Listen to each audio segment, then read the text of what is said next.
Okwaniriza Ubc TV lunaku lwankizo omukulembeze w'eggwanga akubye ekirayiro kye okuddamu okulembera eggwanga lino ekisanja ekyomusanvu. Nze Shaidat Nassaku mwalire ga Ubc Leero ne Elizabeth Nakakoni kulaba naffe abakozesa obubonero ennaku z'omwezi Katiwala 12 ezaawukanye ku mwezi ogwokutaano omwaka tulimu 2026. Bingi bye tukuleetedde olunaku olwaleero tukkirize tukubabulize kubikoze amakulu oluvannyuma tubikuwe mu bujjuvu.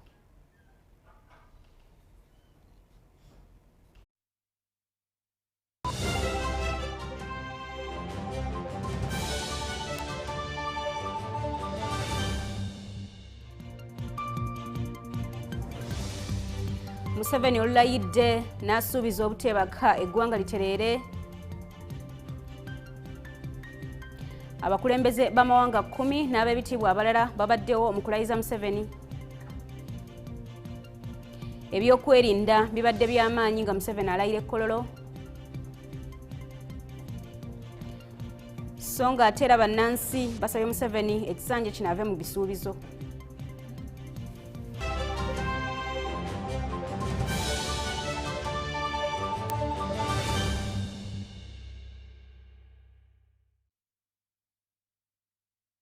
Natera nziramu okuwaniriza Ubc TV amawulire ga Ubc Leero tutandise ekitundu kyaffe ekisooka.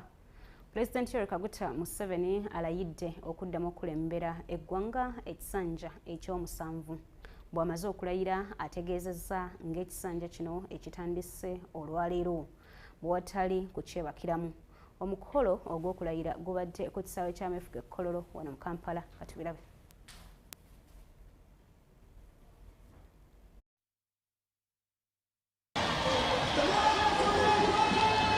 Zigenze okwera essaawa 5 ez'okumakya nga pulezidenti w'eggwanga omuggya Yoweri Kaguta Museveni atuuse ku kisaawe ky'ameefuga e Kololo okulayira akulembera eggwanga ekisanja ekyomusanvu. Pulezidenti olubadde okutuuka ennyimba z'eggwanga ne zikooloobezebwa bw'atyo n'alambula ennyiriri ng'omukulembeze w'eggwanga abaddeko.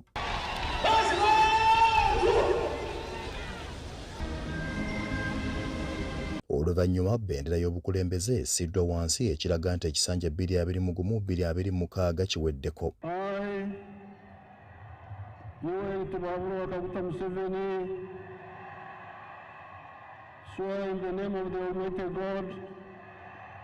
Ebadde ebula eddakiika 10 ziwera essaawa 6 ogw'emisana Pulezidenti Museveni n'alayizibwa ng'omukulembeze wa Uganda omuggya era n'aweebwa ebikolwa ebimwetaagisa okukulembera eggwanga. Okubadde ssemateeka afuga Uganda engule y'eggwanga so n'ebbendera ya Uganda. Pulezidenti Museveni azzeemu n'alambula ennyiriri naye ku luno ng'omukulembeze omuggya ow'eggwanga Uganda era bw'amaliriza eggye lya UPDF nalyo ne lyolesa obukodyo so n'ebyokulwanyisa.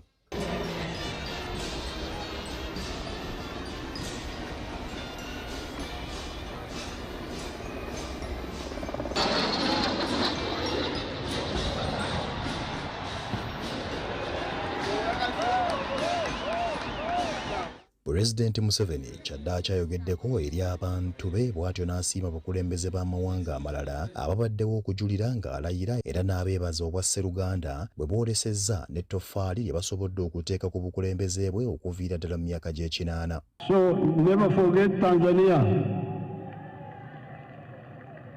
Then we have got a very tall man. I had not met him before. Our son from Mozambique, the tall man, you stand up and they see you.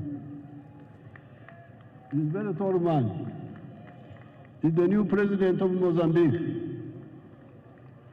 Mozambique, working with Marimu, are the ones who helped us to build this force which you see here.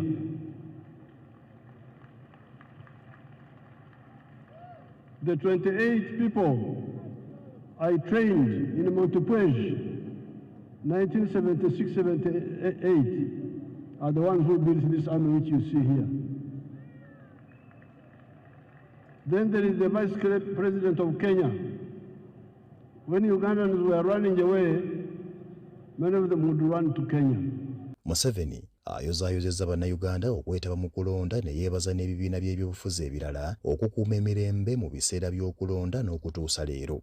I also congratulate the other parties such as the DP, the UPC, etc.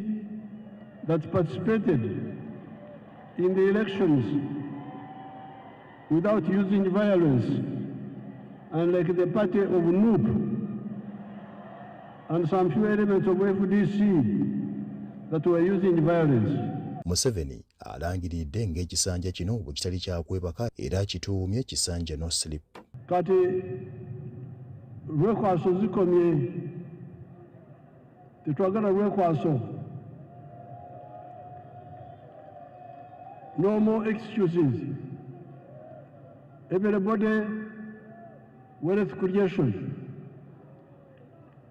Ate obugaga bwe buzaala emirimu. Wabula twagadde okumanya kino kye kitegeeza eri bannayuganda n'endowooza zaabwe ku nteekateeka za pulezidenti ez'emyaka 5. Tuli musanyufu nnyo ntino omwami yalwanira eddembe lyaffe atukoledde byatukoledde akyatutwala mu maaso naye atusuubira nti ebintu ebiri mu maaso ate bye bisinga okubeera ebirungi. Muzeeyi atukoledde ebintu bingi nnyo okutwerawo enkolaakolana n'enfuna abantu babeere nga basobola obyaccessinga resources ezo. N'olwekyo omuceere bajja kugulima naye nga tebagulima mu ntobazi, bagulime ku lukalu basobole okufuna amazzi okufukirira ku lukalu okulima omuceere gwabwe. Nga mpumbabumba nsaba bannayuganda bonna abalina entobazi abalina wosobola okulima naye wabeera wakaawo balunde ebyennyanja naddala emmale akatale weekali kangi era bajja kufuna ssente. Pulezidenti agenda kwongeramu ssente, kuno yataddemu ate kati agenda kwongera ssente.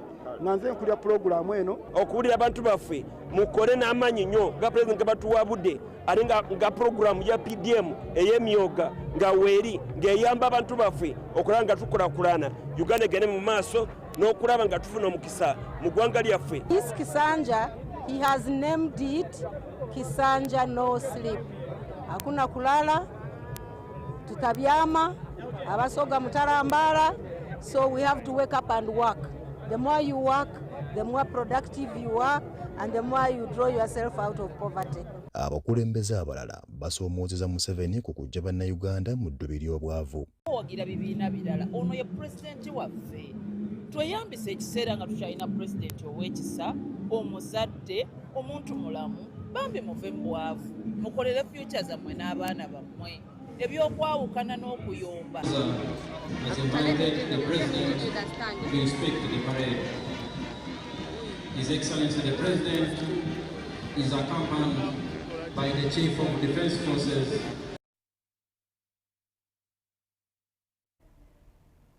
Amangu ddala nga yakamaliriza okulayira okulembera eggwanga ekisanja kino ekijja. Omukulembeze w'eggwanga Yoweri Kaguta Museveni ayanjulidde eggwanga byagenda okusaako essira mu kisanja kyatuumye ekitali kyakwebaka n'okulwanyisa enguzi. Mu kino abadde aggumiza enteekateeka ez'okulwanyisa obwavu mu bannansi, obuyiiya, ebyenjigiriza, enkulaakulana n'obutayogayuga. Bino abyogedde kati ku mukolo ogwetabyeko abakulembeze b'amawanga 10 abakiikiridde abakulembeze baabwe abaaliko abakulembeze n'ab'ebitiibwa bangi okuva ku Ssemazinga Africa n'amawanga amalala. Nabyo kati bifune.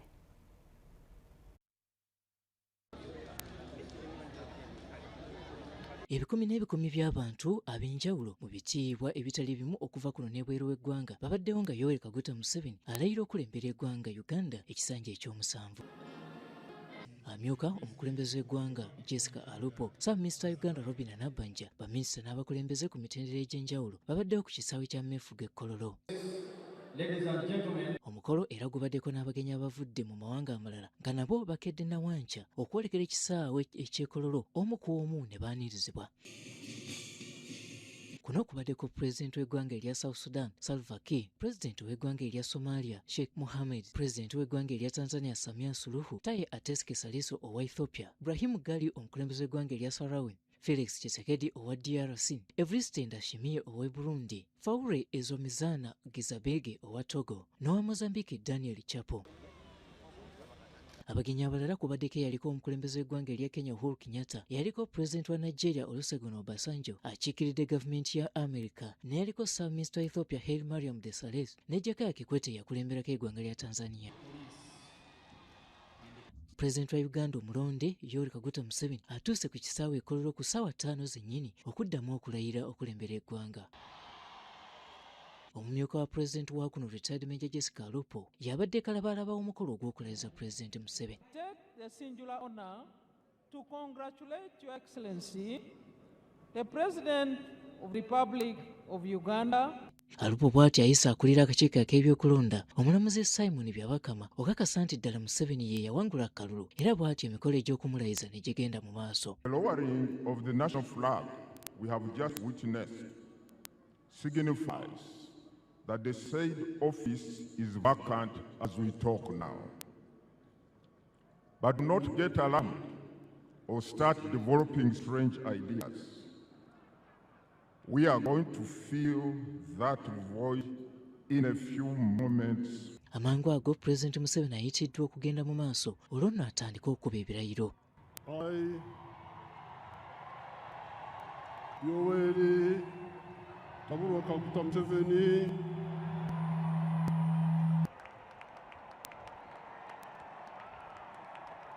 Amangu ddala nga yakamala okulayira, Jessica Alupo ayozezeza Pulezidenti Museveni ku lwa bannansi ba Uganda bw'ati era n'amwagaliza ekiseera ekirungi kyokka n'oluvannyuma naye amuyise okwogerako eri bannayuganda abadde bakuŋŋaanye. So on this occasion, I want to thank the people of Tanzania because we are here celebrating how Uganda is developing now, how UPDF is strong and so on. But the one who gave us the foundation was Mwalimu Kambarage Nyerere.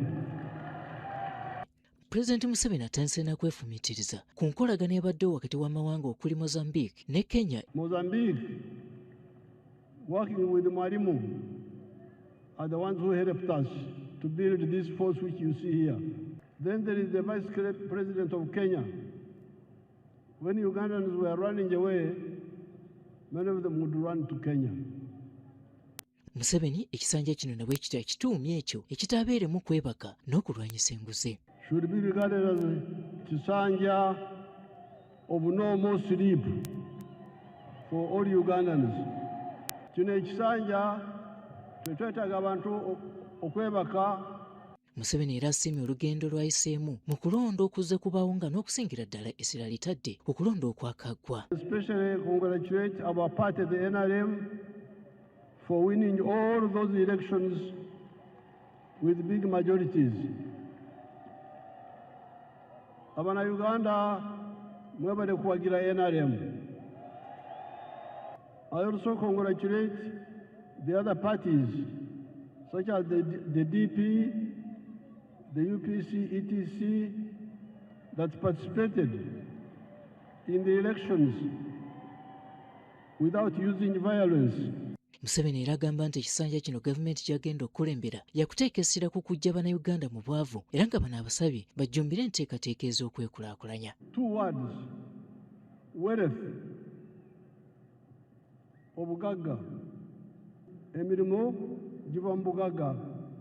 Museveni era alina essuubi nti singa bano bakola ebintu eby'enjawulo omuva ejjamba akatale weekali era agamba nti singa Africa ne East Africa bakolera awamu tebajja kubulwa akatale ka kutundayo byamaguzi. You cannot talk of development without market. We must unite East Africa, unite Africa so that we have a market that can absorb the products that we produce. Yadde nga guno mulundi gwa 7 nga Pulezidenti Museveni asima emisingi egikola gavumenti era yalina essuubi nti ku mulundi guno bannayuganda baakutambula naye mu lugendo lwatandise. We are now entering Kisanja no more sleep, and we are entering Kisanja no more corruption. NRM oye! ssentebe w'omukago gw'amawanga ga Africa era nga ye mukulembeze w'eggwanga erya Burundi Evariste Ndayishimiye ayitiddwa okutuusa obubaka obwa Ssemazinga wa Africa. Your election, Your Excellency President Museveni, stands as a powerful affirmation of the underlying peace, stability, and institutional continuity that Uganda has cultivated over the years. Ku lulwe nga pulezidenti owa Burundi naye ategeezezza ng'enkolagana ya Uganda ne Burundi bwetayinza kusazibwamu. Nze Robert Nyango.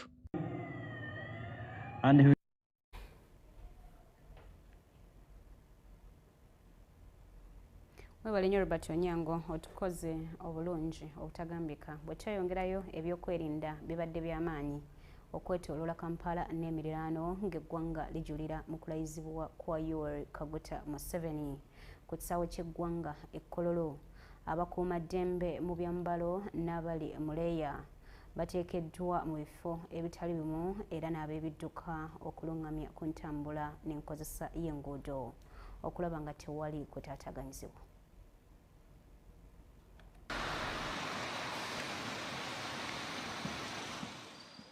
Bannayuganda bonna olwaleero gye babadde bagoberera ebigenda mu maaso nga Pulezidenti Yoweri Museveni alayira okutandika ekisanja kye ekyomusanvu emyaka 5 egiddako.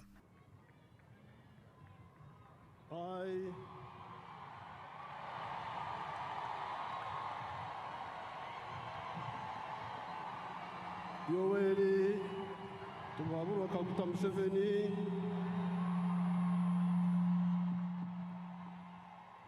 swear in the name of the Almighty God that I will be faithful and bear true allegiance to the Republic of Uganda, and that I will preserve, protect, and defend the Constitution. So help me God. Amachagayala ebyokwerinda batadde emisanvu ku nguudo esali zimu nga bataddewo n'emmotoka ennawunyi n'abaserikale abamu nga batambulira ku bigere nga beetegereza ebigenda mu maaso mu Kampala okulaba nga tewali kajagalalo konna.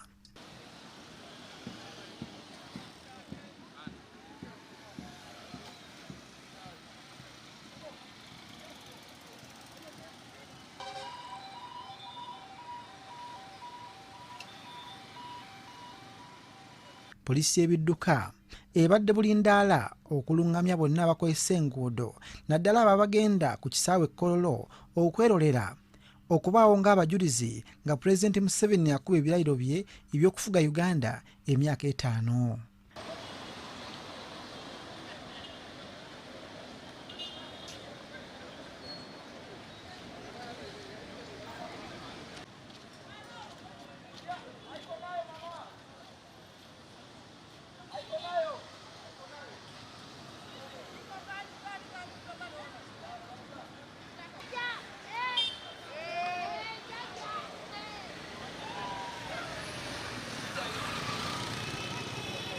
Abatambuza ebigere ko n'abakola bizinesi ezimu mu Kampala balabise nga bakolaganye bulungi nnyo ab'ebyokwerinda okutwalira wamu era obwedda ebyokwerinda bakwasizibwako nga bagezaako okulawuna okulaba nga tewali buzibu bwonna naddala mu kkowe ery'ebyokwerinda.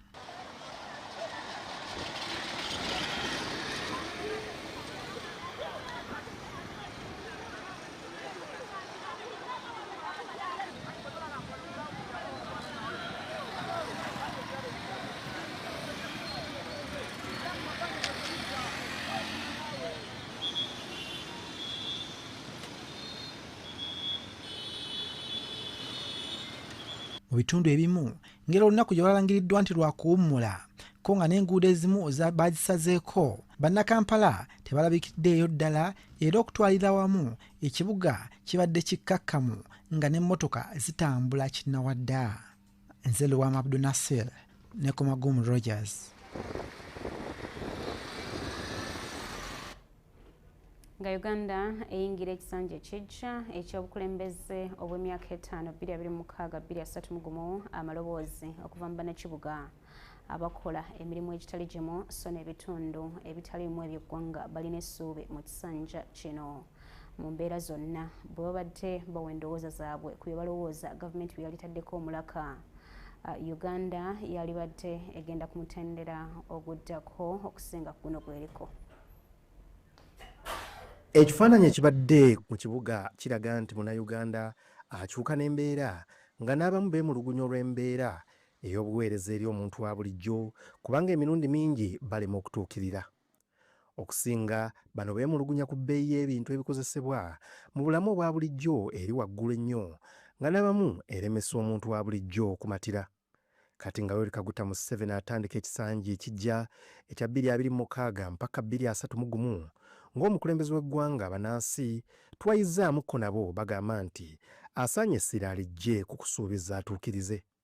Mubamu okuddaabirizibwa kw'enguudo mu ggwanga kukwata ekifo kya ku mwanjo ng'abasuubuzi n'abagoba b'ebidduka nga bagamba nti enguudo omujjudde ebinnya ze zimu ku bivaamu omugotteko ogw'ebidduka, amazzi okwanjala mu nguudo n'amayumba, emikutu obutambuza amazzi n'abasuubuzi okufiirizibwa engeri emu oba endala.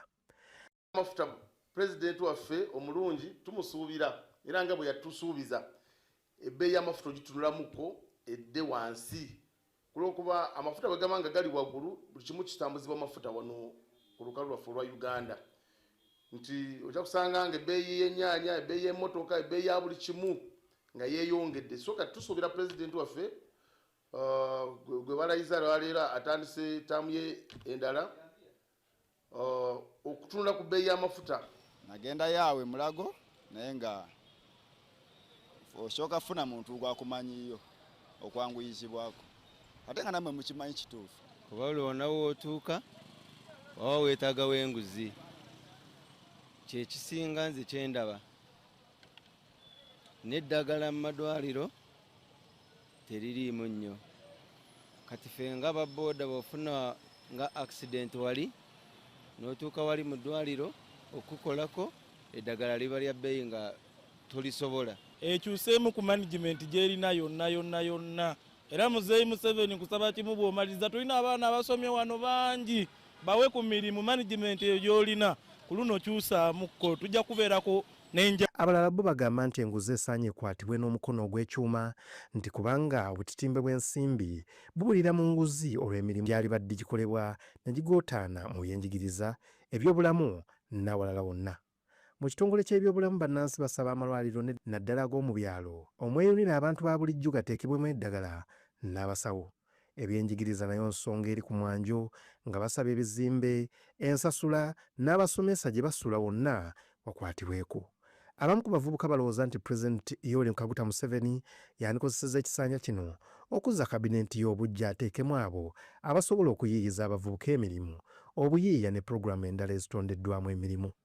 Mu byonna bannansi balaga nti ku mulundi guno Museveni bamulinamu essuubi nti ajja kugonjoola ensoomooza okusinga essira abeere ng'aliteeka ku baminisita abafa ku bavunaanyizibwa bwabwe.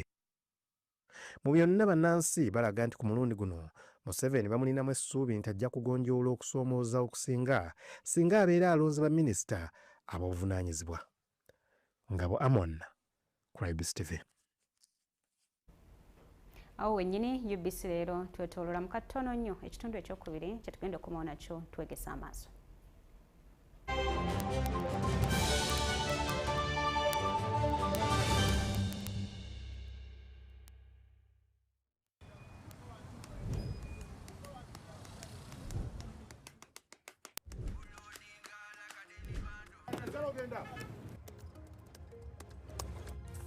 And that's it for today.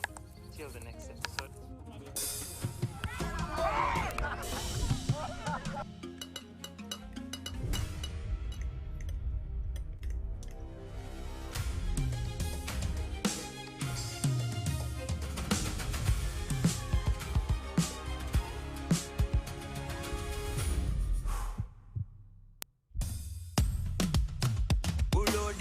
Like a daily bando, like a daily bando, like a daily bando. Omuliro nguwulira muli mu mutima gukankana like drums. Kalakata, kalakata, enendungu yakusabula. Mikono juu, free of fire, free of fire, free of fire.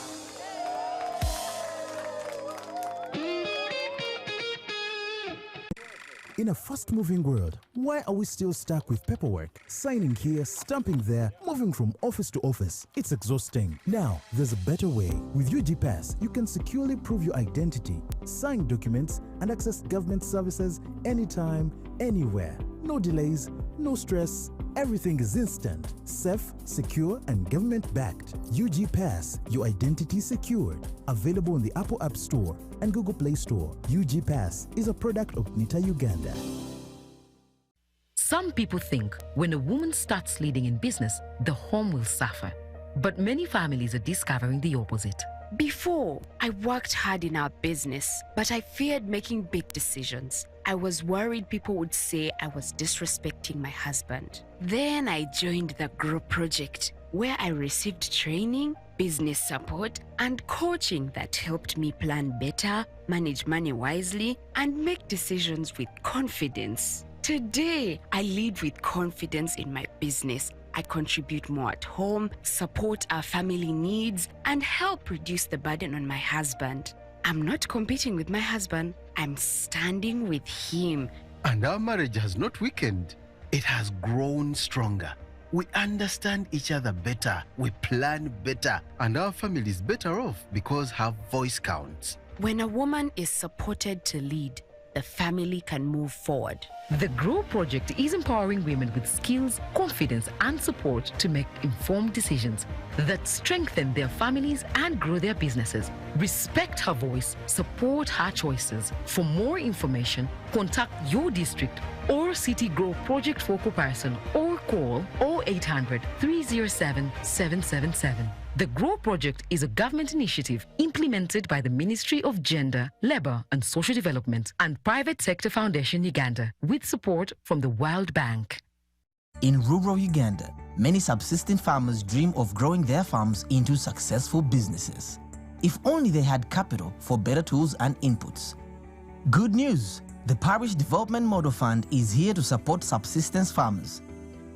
To access these PDM funds, first, join an enterprise group of 10 to 30 households. Registration is completely free. These groups focus on high-value enterprises. Then, enterprise groups come together to form a PDM circle, led by a chairman who submits a loan application. When the Parish Development Committee receives the loan application, they review, vet, and approve with transparency. SACCO members also receive hands-on training in agriculture extension, business, and financial services to the Parish Circle at a practical training center. After the PDC approves the loan application, the SACCO chairman initiates funds disbursement to beneficiaries via Wendy on their mobile phone with the approval of both the SACCO secretary and treasurer on their mobile phones. Finally, the PDM funds are transferred to a beneficiary's Wendy wallet. The beneficiary receives 1 million Ugandan shillings directly on their phone via the Wendy wallet. Parish Development Model, empowering communities for wealth creation.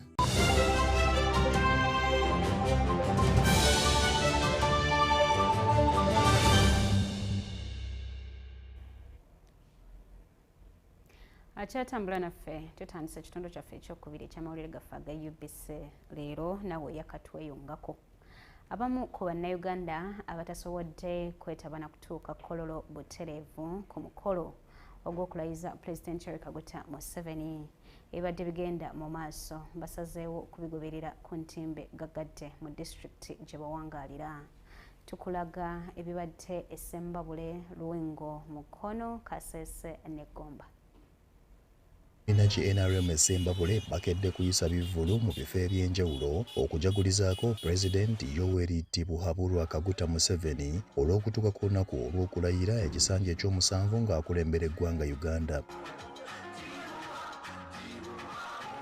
Bano basiimye Gen. Museveni olw'ebirungi by'azze akolera eggwanga lino omuli okuganyula mu nteekateeka z'okwekulaakulanya nga PDM, emyoga okubaleetera enkulaakulana ng'amasomero ko n'enguudo ennungi n'ebirala. Olera abantu muli eyo mugaba palisi moddo fe yatulema naye nga tolina kabiina konna ke wali oyingiddemu.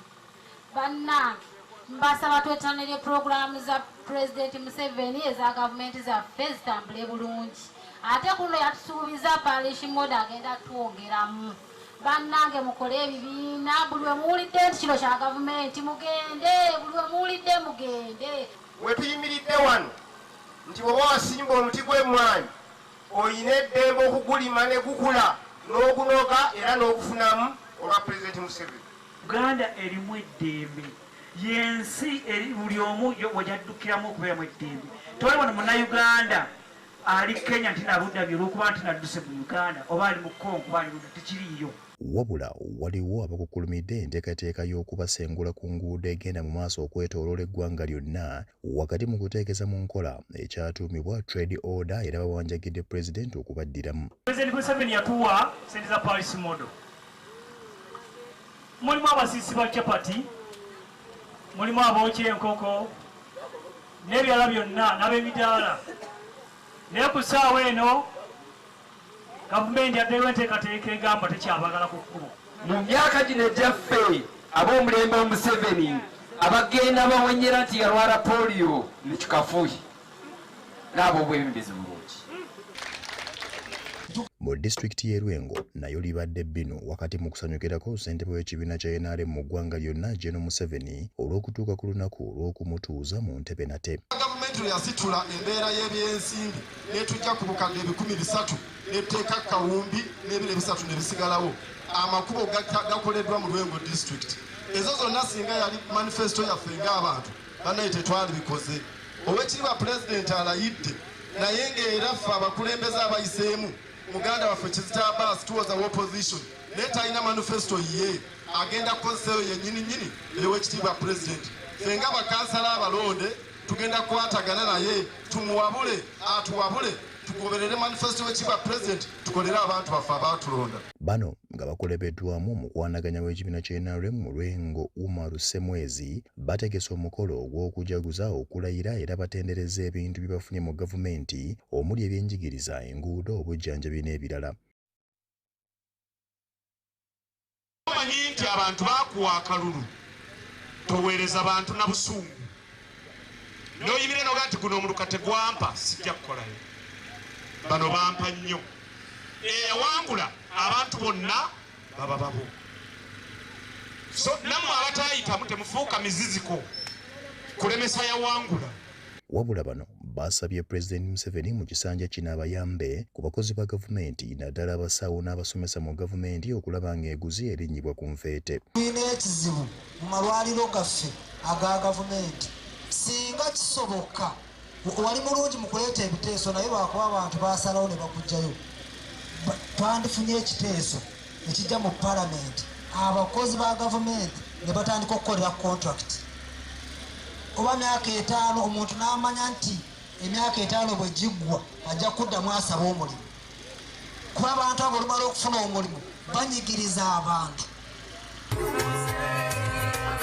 Mu disitulikiti y'e Gomba ebipande ebyoleka obuwagizi bwabwe eri omukulembeze w'eggwanga omulonde bye bibadde bikwaniriza mu buli kitundu. Abamu ku bannakibiina kya NRM balabiddwako nga banyeenyeza kugaliba enjole wakati mu kulaga essanyu era bayozaayozezza General Yoweri Museveni olw'obuwanguzi buno. Waliwo enkola embi era nakuwandiika ne mutegeeza eyakolebwa wano ey'okusengula abantu ku kkubo ng'ate gwe wennyini guwa tugamba nti omaze okutuwa oluguudo luno naye oyagala abantu babeereko balembeke.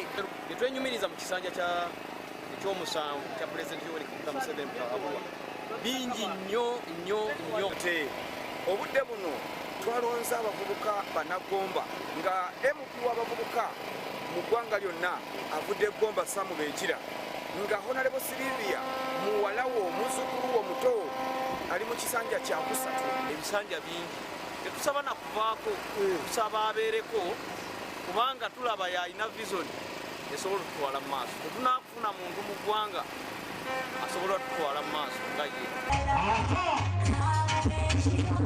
Mu ngeri y'emu bannamukono bakuŋŋaanidde ku kitebe kya NRM okujagulizaako wamu n'okwekenneenya byonna ebibadde bigenda mu maaso ku kisaawe Kololo omuntu waabwe bw'abadde akuba ebirayiro. Bino babadde babirabira ku ntimbe gaggadde eziteereddwawo era balaze essanyu. Olunaku luno lufuuse olw'ebyafaayo.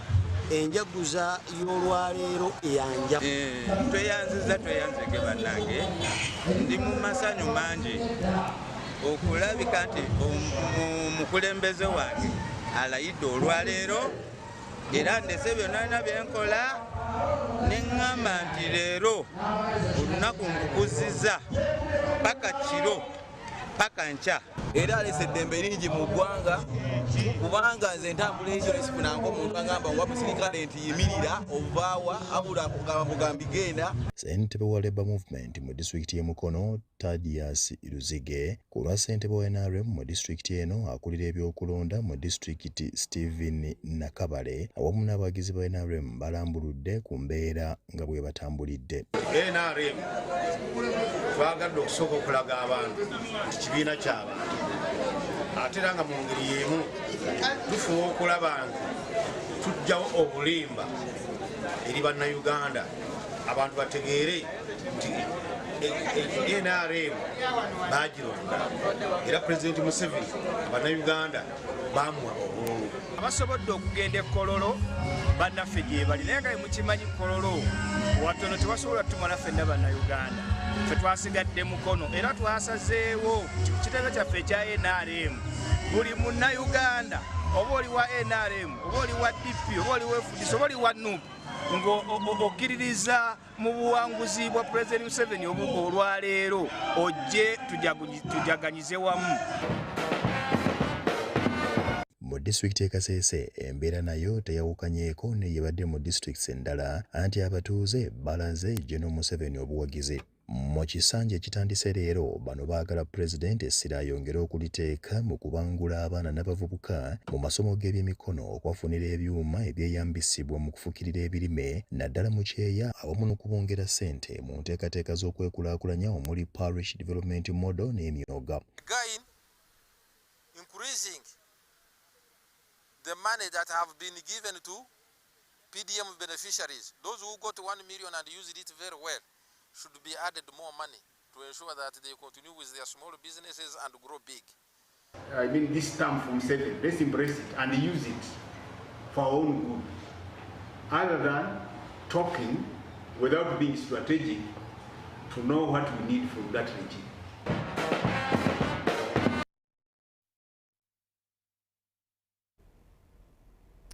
Wano Ubc Leero tetugenda kususaawo mugogenda okulaba mawulire gaffe agaddako ojja kulaba Patriotic League of Uganda bekyusizza baali bagambye tebagenda kwagira Speaker Anita Among ku kya Speaker ne Thomas Tayebwa ku ky'obumyuka bwa Speaker naye kati bejjuludde kakati balinze ani anaawandibwako eddusu gwe bajja okuwagira ebyo n'ebisinga ku ebyo byejja okulaba. Nze Shaidat Nassaku kulaba nafe akozesa obubonero nti badde ne Elizabeth Nakakoni. Ubc Leero wano wetugenda okukoma agolwaleero bwe gati bwegatambudde. Sula bulungi. Weraba.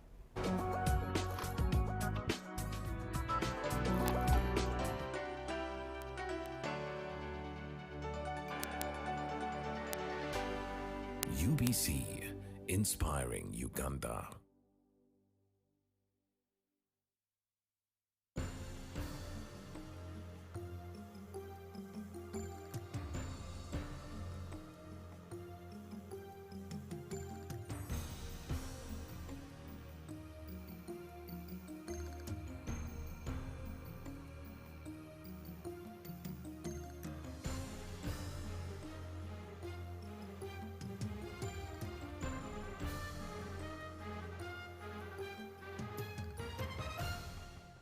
Behind every patient is a caregiver, often carrying the weight alone. In part 2 of the Sickle Cell series, we delve into the burdens of those who stand by the patients of sickle cell. It is a permanent job, and it's not easy.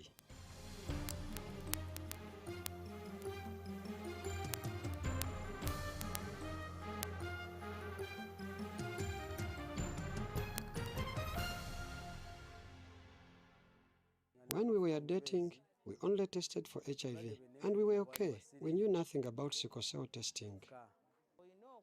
Government should step up and sensitize couples to screen for sickle cells before marriage.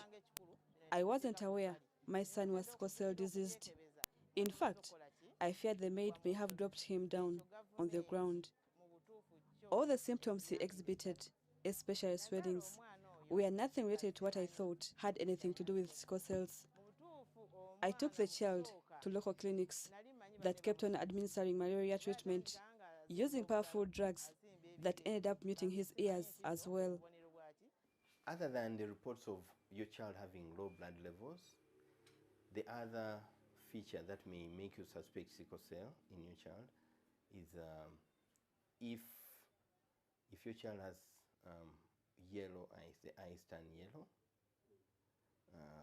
even when maybe has a mild cough or mild flu, or that's a cold, or if they have dehydrated, the eyes may turn yellow, and also they may have body pains in different parts of the body.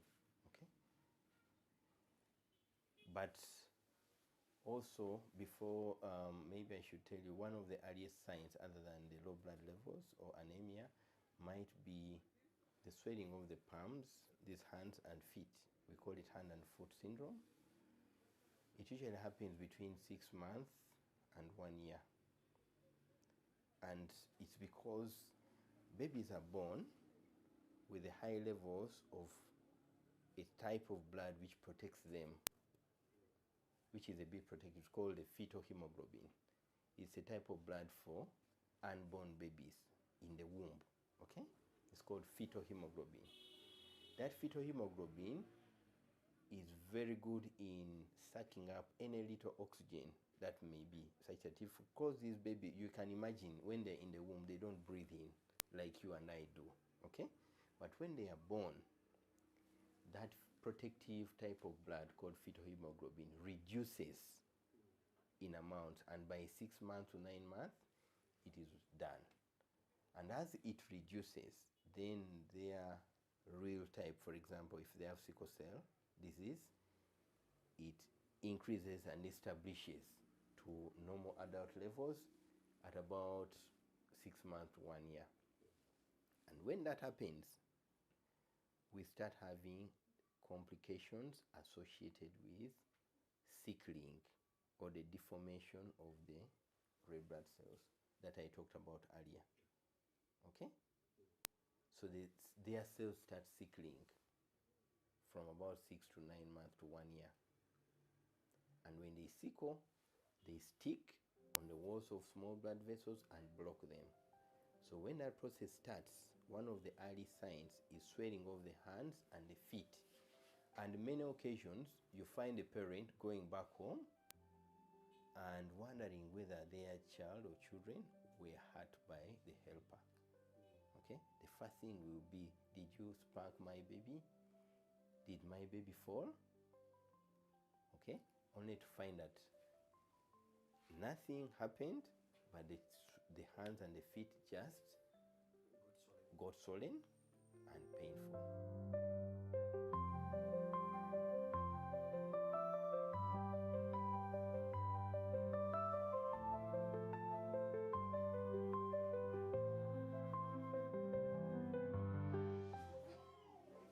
He called it osteomyelitis.